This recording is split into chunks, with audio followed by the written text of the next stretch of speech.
Olá, meu amigo, olá, minha amiga, em especial para você, meu aluno do primeiro ano do ensino médio regular do estado de Minas Gerais. Para quem já me conhece, já está se habituando, sou o professor Matheus de História.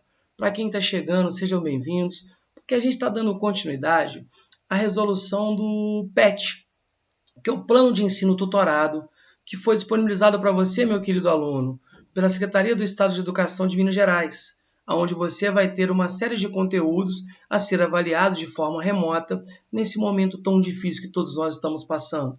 Nesse momento de quarentena causado pela pandemia, a forma encontrada pelo Estado foi justamente disponibilizar para vocês. E nós, no grupo Escola Online, estamos tentando, na verdade, ajudar vocês com resoluções, com aulas teóricas, para que a gente possa dar sequência. O tema de hoje, para quem já viu, a gente está falando da segunda semana, é colonização portuguesa e resistência. Ok, meu querido? A gente então vai trabalhar hoje com esse teminha, um tema muito pertinente, e como eu já me apresentei, dizendo que eu faço parte de um grupo maior, que é o grupo Escola Online. O quê? Você ainda não conhece Escola Online? Então, vem com a gente para você entender. Galera, Escola Online é um projeto no qual eu faço parte, onde você irá encontrar, além da minha disciplina História, várias outras, como a Química Online, Biologia Online, Física Online, Matemática Online. E olha, continua nos seguindo porque vem coisa boa por aí. E você vai encontrar a nossa marca em várias redes sociais. Tanto no Instagram, quanto no Facebook, quanto no Twitter e, claro, aqui no YouTube. Para você que está me assistindo, para você que já assistiu os meus colegas, que também trabalham em outras disciplinas, aproveita, que quem não fez a inscrição se inscreve, né? Ativa as notificações, dá um like, porque isso é muito importante para nós, porque a gente crescendo, a gente ajuda mais a você. Então, antes da gente começar a resolver as nossas questões, dá uma olhada na nossa vinheta e vem logo depois para a gente começar a brincar, beleza? Então, roda a vinheta.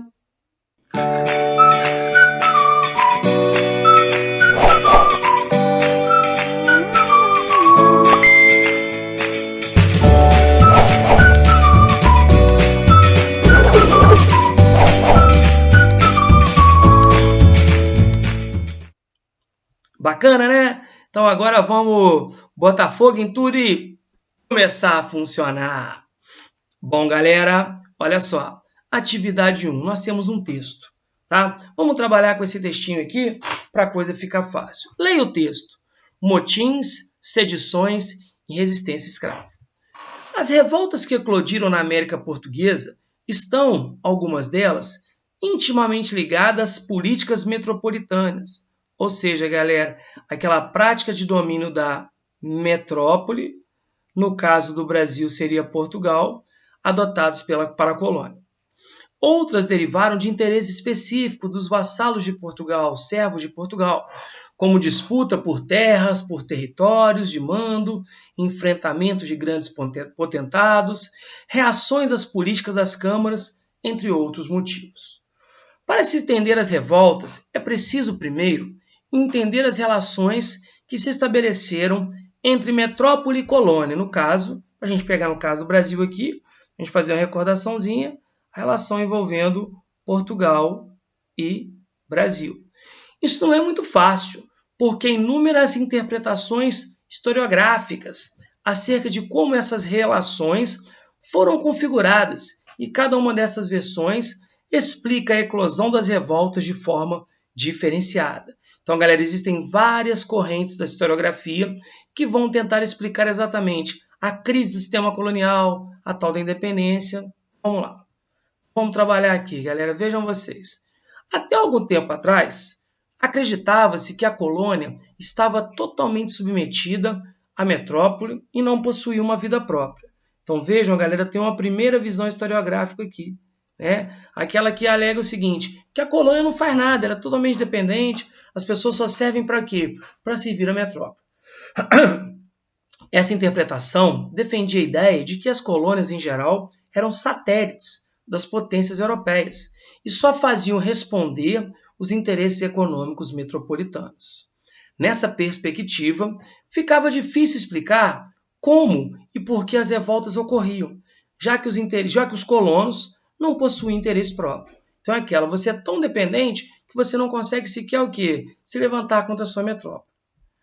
As críticas a essa visão reducionista mostram que, se havia interesses metropolitanos em jogo, os vassalos de Portugal ou de qualquer outra metrópole também acabavam desenvolvendo interesses próprios, conferindo à colônia uma dinâmica interna fundada nas relações de poder, de trabalho e na sociabilidade entre as populações coloniais. Então, ou seja, eu tenho aqui uma segunda corrente que ela discute isso, tá? Porque nem todo mundo que serve a Portugal aceita de boa essa ideia, tá?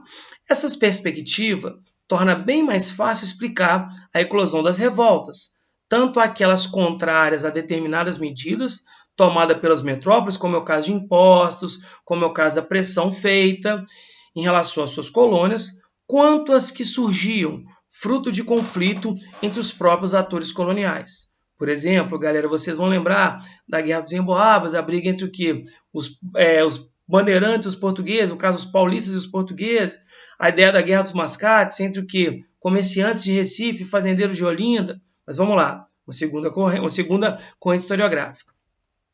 Bom, galera, tá? De acordo com essa versão historiográfica, a segunda que a gente está vendo, as autoridades metropolitanas procuravam respeitar os costumes, as tradições e os interesses dos colonos, uma vez que desrespeitados eram motivo suficiente para iniciar uma revolta.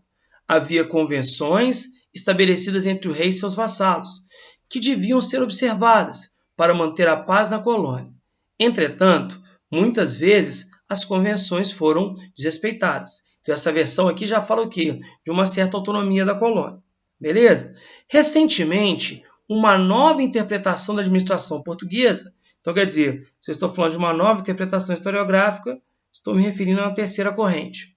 Em relação às suas colônias, voltou a tornar difícil entender os conflitos de toda a ordem que eclodiam na América Portuguesa. Segundo essa nova interpretação, havia uma interação de interesses entre o soberano português, no caso o rei, e seus vassalos, no caso colonos. Interação essa baseada no que é chamado de economia do dom, tá? A economia do dom fundava-se na troca de favores entre soberano e colonos. O rei concedia mercês e favores aos seus vassalos, e em troca deles recebia fidelidade incondicional. Então, tipo, eu faço para o povo e o povo me obedece sem questionar. Bom, se ninguém questionasse, a gente não teria o quê? Os movimentos que acabaram gerando a independência do Brasil. Beleza? Então, vamos lá, galera. Como você pode perceber, se havia fidelidade incondicional dos vassalos, no caso colonos, dificilmente haveria conflitos contra as determinações metropolitanas. E não foi isso que aconteceu. Muitas vezes, o desrespeito das autoridades metropolitanas ao direito dos vassalos, tá? Então, vou de novo colocar aqui onde eu leio o vassalo. Eu posso colocá-lo como colonos. Era o motivo da eclosão imediata de revoltas. Tá? Então, você vê que você tem três correntes explicando a relação entre metrópole e colônia.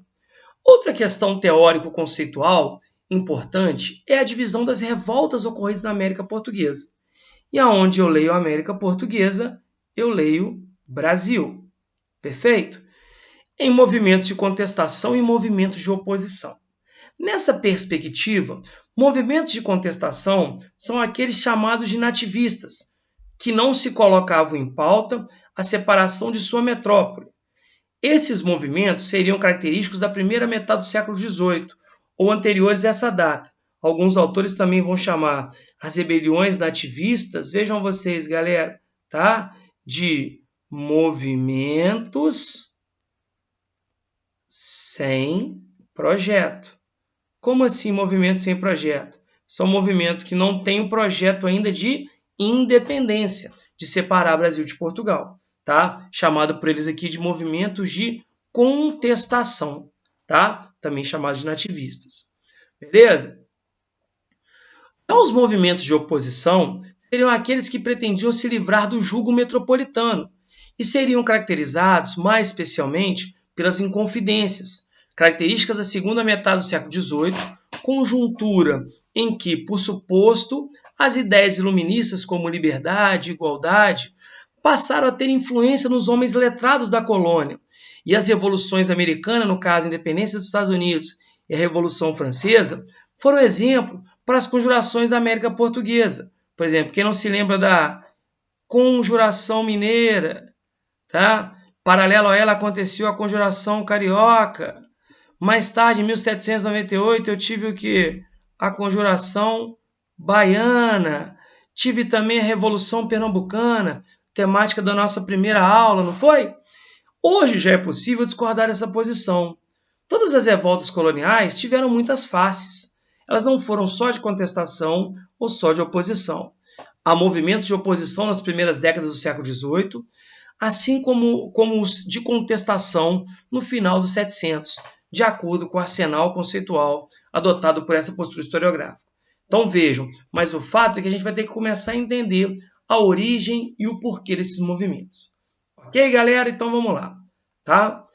Por isso, é importante estudar os movimentos nas suas especificidades, sem construir tipologias que ingessem a análise de cada um deles. No que se refere à resistência escrava, a análise é bem diferente. Não havia convenções entre o soberano e os cativos, ou seja, entre o dono e o escravo, que, embora tivessem direitos, muitas vezes eram vítimas de extrema violência dos seus senhores. Não obstante, seja preciso relativizar a posição de vítima que a historiografia marxista conferiu ao escravo e relevar as negociações e as acomodações entre os cativos e seus senhores. Muitos escravos negaram o sistema escravista e procuravam formas para escapar da escravidão ou enfrentá-la de forma violenta. Lembra? A capoeira, o quilombo, as lutas, ok? Então, galera, vejam vocês. Na América Portuguesa, foram inúmeras as revoltas, especialmente nas regiões mineradoras. Infelizmente, não se pode, em um livro didático, abordar todas elas. Contudo, é preciso conhecer pelo menos as mais importantes, que nós ainda colocamos como nativistas ou sem projeto, né? E a gente também tem as com projeto ou movimento separatista. Vamos lá. Agora, é hora de testar seus conhecimentos. Lembre-se que as pesquisas e consultas são permitidas e bem-vindas para que você realize com sucesso as atividades. Beleza? Então, vamos lá, galera. Quais as motivações das revoltas que eclodiram na América Portuguesa? Então, galera, as revoltas vão acontecer porque, por exemplo, a coisa estava ruim para um lado, tá? Então, de certa forma, se a gente for parar para pensar, você tem vários motivos. Você pode alegar, por exemplo, a questão da cobrança de impostos.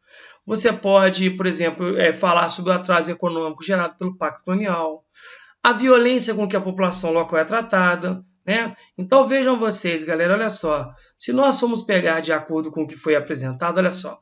Podemos destacar como principais motivações dessas revoltas o questionamento das políticas metropolitanas em relação às colônias. Repito, tá? E aí vejam vocês, você tem a questão dos impostos, como eu acabei de falar, tá?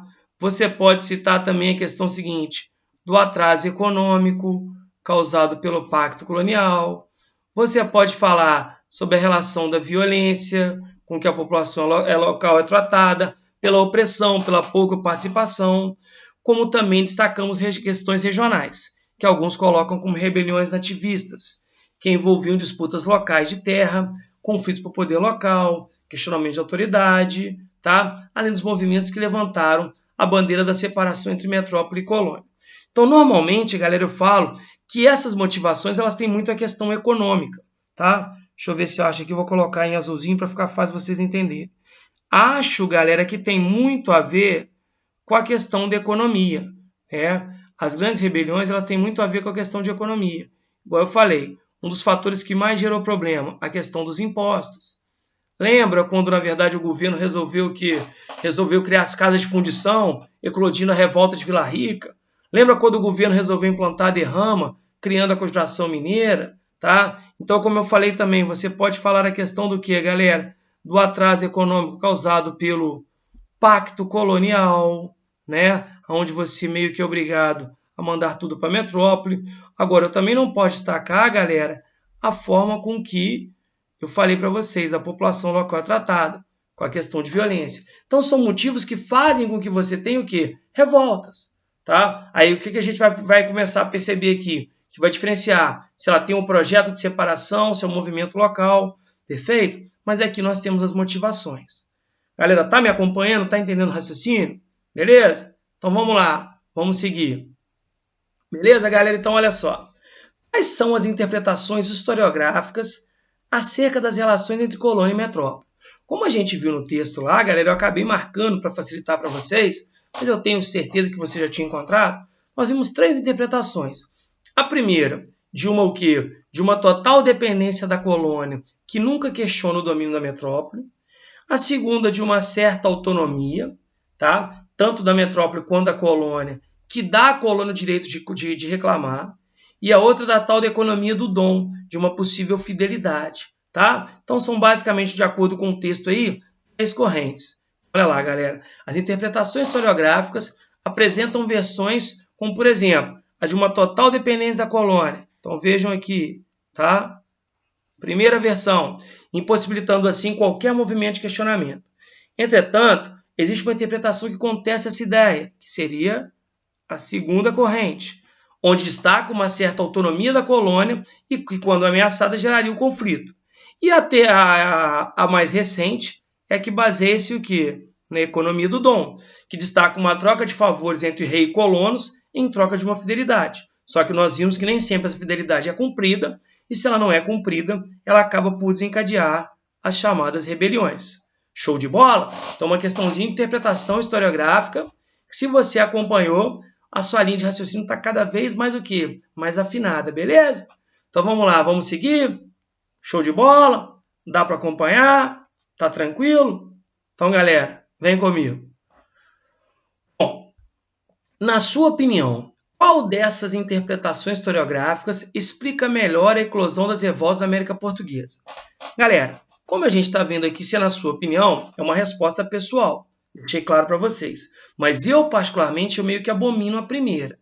De que, de certa forma, é o seguinte, que a colônia é completamente o quê? Dependente, não tem voz ativa. Eu vejo que na nossa historiografia atual, existe uma mistura da segunda e a terceira corrente historiográfica. Dessa autonomia, que quando, de certa forma, ela não é respeitada, ela tende a gerar o quê, moçada? Rebeliões que acabariam por gerar no Brasil a independência. Mas aí, como eu falei, como é pessoal, é você realmente entender o que a gente leu e o que a gente está explicando aqui e criar uma resposta que eu sei que você é bem capaz. Show? Então vamos lá, galera. Vamos ver o que acontece. Tá? Atividade 2. Leia o texto e responda. Guerra dos Mascates. Então lembra, a Guerra dos Mascates ocorreu em Pernambuco. Então lembra, galera, Pernambuco é a região açucareira, já falamos isso. Entre 1710 e 1711. Foi um conflito que envolveu os membros da nobreza açucareira de Olinda, tá? Que eram basicamente, vou ser bem direto, tá, galera? Eu tenho basicamente os fazendeiros de Olinda, que durante muito tempo viveram com todo o lucro, e os comerciantes portugueses sediados em Recife. Só para uma curiosidade, nessa época, galera, Recife era como se fosse um distrito de Olinda. Após a expulsão dos holandeses no Nordeste açucareiro, o desenvolvimento urbano e a importância comercial alcançado por Recife, devido à sua presença flamenga, onde eu tenho presença flamenga, você vai pensar que é o Jorge Jesus, tá? Você vai pensar que é o Gabigol, não, mas é a presença da Holanda. Levaram seus moradores a solicitar à coroa a sua separação de Olinda e a sua elevação à vila, ou seja, Recife queria virar uma cidade, pedido que foi atendido por Dom João V em 1709. Então a briga vai começar por quê? Porque Recife, na verdade, já estava grande o suficiente para se manter e queria se desvincular de Olinda. Só que Olinda, se perdesse o controle de Recife, perderia a arrecadação. Os oficiais da Câmara de Olinda não concordaram com a decisão real e pressionaram o governador para que não acatasse. Contudo, o governador Sebastião de Castro e Caldas, homem de pouca política e totalmente inábil, apoiou os moradores de Recife e lhes permitiu a construção do Pelourinho, o que seria símbolo da autonomia administrativa da nova vila. Elevada a vila, Recife foi atacada por olindenses, ou seja, os fazendeiros de Olinda atacaram os comerciantes de Recife. O Pelourinho, que havia sido levantado na calada da noite, com a cobertura do governador, foi destruído. Então, galera, é a guerra que acontece por causa local, porque Olinda não queria a emancipação de Recife, porque enquanto fosse vinculado a Olinda, o dinheiro de Recife ainda estaria o quê? Sendo recebido por Olinda. Perfeito, galera? Então, olha só. Tá? Vamos ver o seguinte.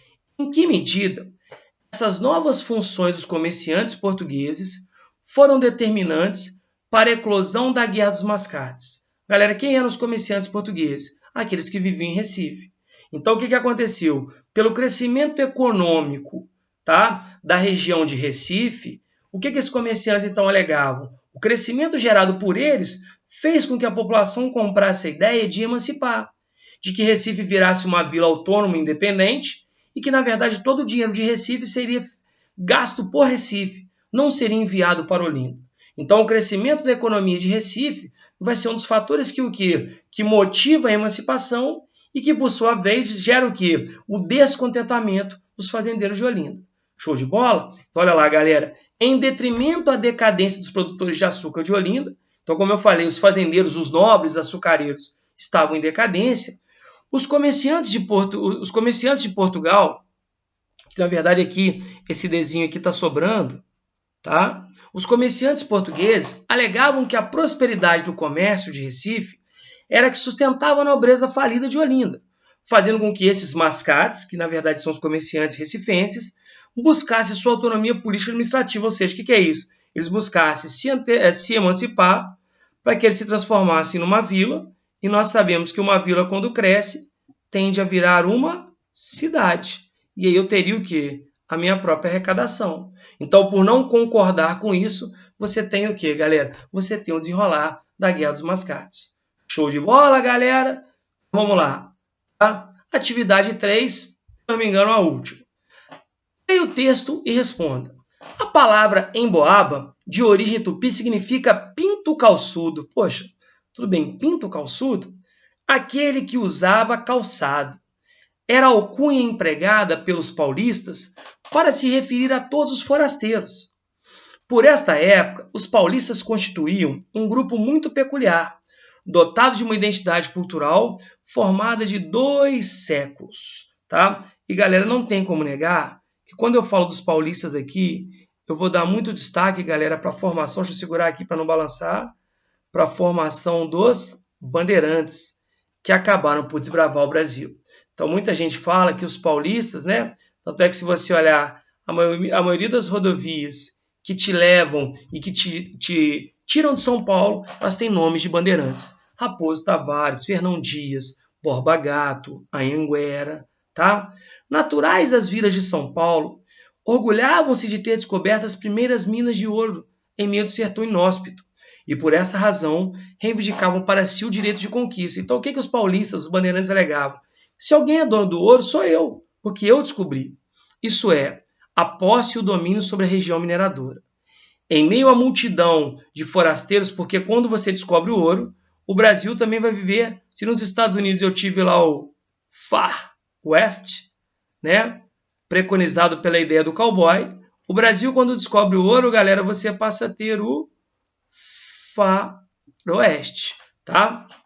Então, olha só, em meio à multidão de forasteiros vindos de todas as partes da América Portuguesa, ou seja, a galera que vai, os paulistas preservavam a identidade de grupo, falavam a língua geral, de origem indígena, né? Inclusive eles falam até do tal do Inhagatu, que é uma mistura do português com o tupi-guarani, tem até um disco do Titãs com esse nome, Inhagatu.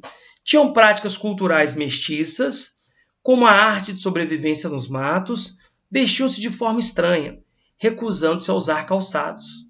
E mais importante, pautava-se por um código de valores assentados em ideais de bravura e honra. Então, olha só, galera, características peculiares dos paulistas.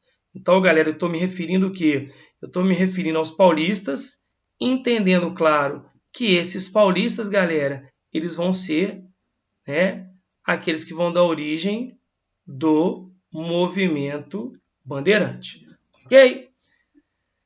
Olha só. Isolados pela Serra do Mar, é aquela serra que, na verdade, o que te leva a galera de Santos até São Paulo, desligados do circuito da economia açucareira e voltados para o apresamento de índios, que seria a captura, os homens da vila de São Paulo e Campo de Piratininga se organizavam em clãs e parentelas, que disputavam entre si a honra e o prestígio social.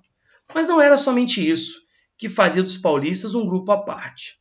Desde o início do século XVIII, eles encarnavam a mais formidável máquina de guerra da América Portuguesa, acionada nos momentos em que a coroa necessitava de sertanejos, ou seja, pessoas que conhecessem o interior, experientes nas artes de sobrevivência e na luta do mato. Então, toda vez que Portugal precisava ir para o interior, porque lembra, a economia açucareira é litorânea, então esses paulistas, esses bandeirantes, viviam mais no interior. Adeptos das técnicas de guerrilha, aprendidas com os índios, sabiam como poucos derrotar inimigos insidiosos, como os quilombolas de Palmares, ou seja, os habitantes de Palmares, e bárbaros das guerras do Açu Grande, levante de índios, ocorridos no Nordeste durante a segunda metade do século XVII. Então, qual era o papel deles? Em alguns momentos, capturar escravos foragidos, destruir quilombos e até mesmo que confrontar índios em sua resistência. Ok? Vamos lá, galera. O que se trata aqui? Bom, defina o direito de conquista reivindicado pelo paulista. Galera, só para facilitar, volta comigo aqui, ó. Tá? O que seria o direito de conquista? Olha aqui, ó. Reivindicavam para si o direito de conquista. Conquista o quê? Do ouro. Então, o que a gente viu? Qual que é a alegação do paulista, galera? O paulista alega que não foi ele que encontrou o ouro. Então, o direito de conquista seria o direito de ficar com o ouro encontrado no Brasil. Tá? Então, esses paulistas alegavam que se alguém fosse dono do ouro, esse alguém seria ele. Por quê? Porque eles encontraram. O que mal eles sabiam que quando eles encontraram ouro, galera, o que aconteceu? Os portugueses, donos da terra, fizeram assim, ó. Se alguém for dono do ouro, esse alguém sou eu, português. E o paulista fala, mas eu descobri. E o português falou, mas a terra é minha. Então, se você descobriu na minha terra, o ouro me pertence. Tá? O que seria o direito de conquista? Olha lá, o direito de conquista se refere ao descobrimento das primeiras jazidas de ouro, encontradas por eles, que mais tarde acabaram por ser questionadas pelos portugueses, alegando direito sobre o ouro por serem donos da terra. Tanto é que é por causa disso que eu tive a Guerra dos Emboabas, tá? Que a Guerra do Emboaba é o conflito entre aquele que descobre o ouro, o bandeirante, o paulista, e aquele que é o dono da terra, que é o português. Show de bola, galera? Então vamos ver se tem mais. Apresente os traços definidores da identidade cultural peculiar dos paulistas. Galera, é só você chegar e olhar no texto, porque está lá, de acordo com o texto, os paulistas mantiveram uma língua geral, de origem indígena, práticas culturais mestiças, misturando aspectos nativos e portugueses, apesar de vestimentas fora do padrão. Então, quer dizer, não se vestiam como os portugueses, inclusive o que? Recusavam-se a ideia de não usar o sapato, e tinham lá o quê? Pautava-se o seu comportamento num código de valores assentados em ideais de bravura e honra. Então, quer dizer, isso é muito peculiar. Né? Então, ele não é nem português, nem é o quê? Nem indígena. Ele cria uma identidade própria, né? Daquele que mais tarde vai dar origem ao estado mais rico do país. Show? Já tem mais? Deixa eu ver. Acho que tem a última. Isso. Em que circunstâncias os paulistas eram requisitados pela coroa? A gente acabou de ver. Quando que eu utilizo o paulista? Em momentos aqui, por exemplo, eu preciso ir para o interior. Lembra, no caso de capturar escravos foragidos, destruir quilombos, combater o quê? Rebeliões indígenas. Então, principalmente atividades no interior, eles que tinham, na verdade, técnicas de conhecimento, principalmente por aprender com os índios, os paulistas, então, eram o quê? Convocados. Tá? Então, quer dizer, o professor, ao invés de fazer uma revisãozinha, ele coloca, às vezes, M demais. Então, de novo, ainda bem que eu tenho a canetinha para corrigir. Então, galera, no momento em que a coroa necessitava de pessoas com experiência em conhecer o interior da colônia, sertanejos, experientes nas artes de sobrevivência e luta do mato, para destruição de quilombos, né? Combate aos quilombolas, que são habitantes de quilombo, combate às guerras indígenas. Então, né, quer dizer, máquina de conquista. Essa é a definição dada aos paulistas, os nossos queridos bandeirantes, que desbravaram o território. Ok? Então, galera, mais uma vez, espero ter podido ajudar. Quem tiver a oportunidade, vai lá, nos siga, dá um likezinho, ativa a notificação, porque é muito importante para a gente poder estar te ajudando. Galera, mais uma vez, meu muito obrigado. Espero ter podido ajudar. Agradeço a todos. Beijo no coração de cada um de vocês. Fiquem com Deus. Tchau, tchau.